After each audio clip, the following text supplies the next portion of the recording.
tersangka perampokan bank, dan akhirnya Rossi pun ditunjuk sebagai pemimpin untuk menangani kasus itu. Rossi menyarankan agar menempatkan polisi militer di jalur yang akan dilalui para penyeberang dari Paraguay dan menugaskan semua anggota agar patroli siaga. Wah,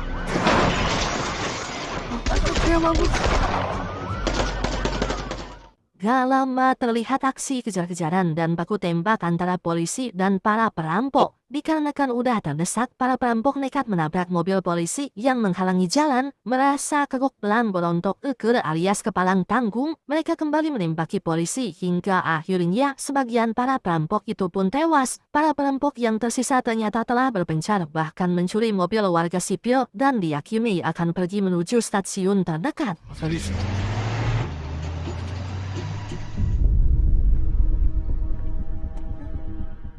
Mengetahui kalau para perampok akan menuju stasiun, Benicio dan Sulen segera pergi untuk menyergap. Terlihat kalau mereka udah sampai di stasiun dan langsung mengecek setiap bis yang berangkat.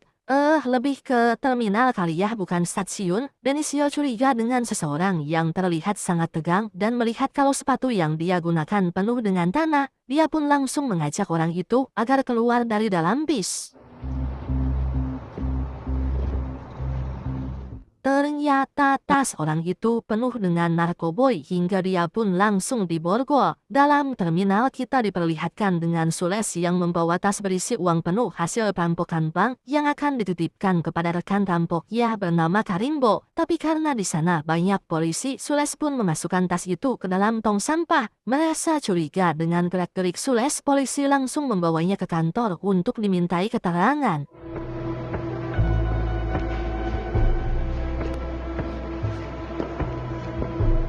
Sementara di kantor, Rossi menugaskan anak buahnya bernama Yuri agar bertugas bersama polisi yang baru lulus dari akademi yang merupakan anak dari seorang dewan untuk mencari jejak para perampok dari sebuah van yang ditinggalkan di tengah jalan. Dalam van itu, Yuri menemukan sebuah senjata dan sosis mentah yang telah digigit. Agar mendapatkan petunjuk, Yuri pun membawa sosis itu untuk mencari DNA orang yang telah menggigit sosis tersebut.